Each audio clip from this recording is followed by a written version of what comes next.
Today on Can Haz Armory, how to properly cut the tang down to properly fit an inside hex pommel.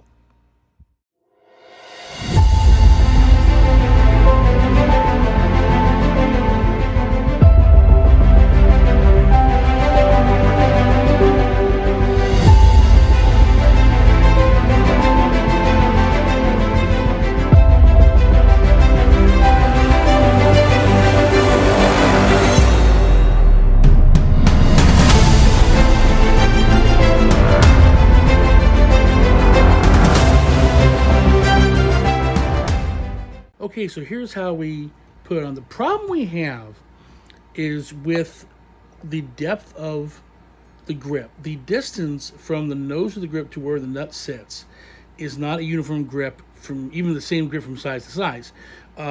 They tend to be at the front of the thumb hook here. Sometimes on Zip Fix, they tend to be in the back.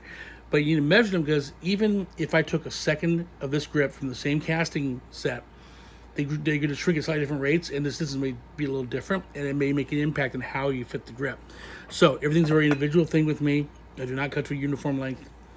So first thing I'm going to do is I'm going to mount the guard. We're not going to put anything on permanently. It's just a fit, so it doesn't even matter if it's in orientation. That goes on. Then I have a socket, because you have to account for the thickness of the guard strength of the socket, and in this case the pad. So the pad goes on next. I'm not even orienting them correctly, I'm just putting them down. And now the grip. And you see where, I'll do this way, where the grip's coming out, right? So I'm going to, some liquid paper here to mark it with. Push it down because this pad is thick. Push it down. I'm going to mark it right where it comes out of the grip. So right there. That's just a reference point. The next one, check the depth of the grip. I'll do that by taking a tool, in this case my thing I used to poke the glue bottle open with. Put it down there. Make sure bottom's out. Put my thumb right there. And then pull it out and match it up. And as I thought, about in front of the thumb hook. So, another run.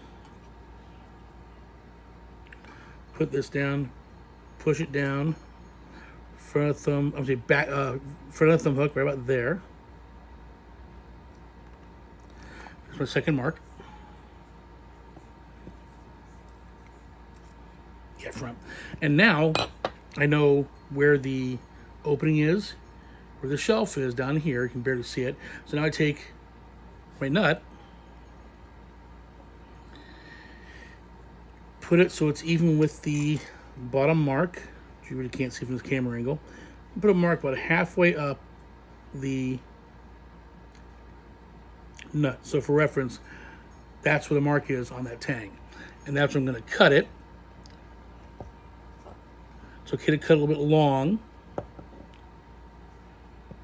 So you always cut it short. You can't pour more back on. Now, for epee, I'm going to take it all apart because the guard gets in the way. For foil, I can do a complete assembly, including connecting it to the socket and cut down because the guard's in the way. But epee is a little different.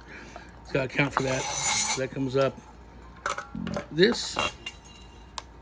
And I'll go outside and cut it, see what happens. Stand by. Safety classes are going on.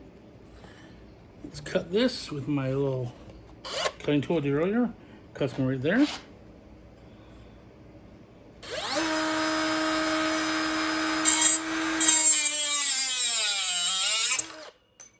that. And now let's first make sure we're in the shot. And now we're going to chamfer that rough edge off with my little chamfering tool.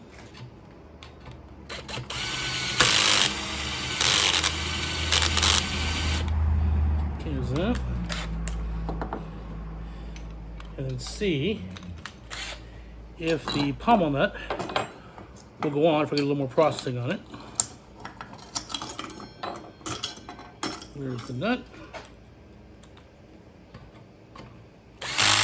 Okay, catches a little bit. Sometimes it does that. So you get a 6mm by 1 cutting die.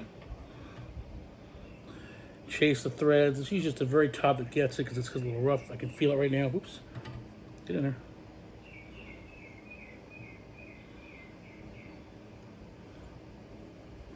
There it goes. And I can feel it going on. Okay, usually this is the very, very top of it. Chase all these threads. Chasing meaning reforming. So it's spinning now. Get my hand out of the way. Okay, there's that.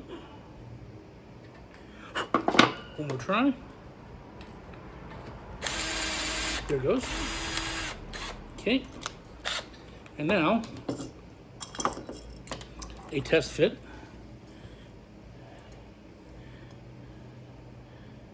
As before, just put the parts in. Now we're hooking up.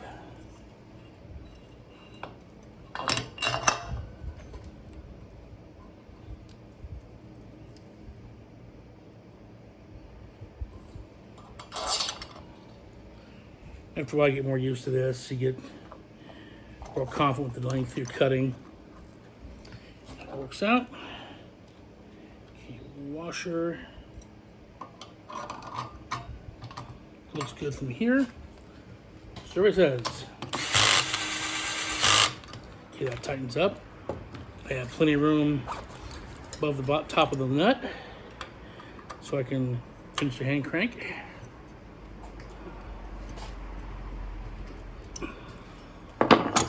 Plenty of room for the nut and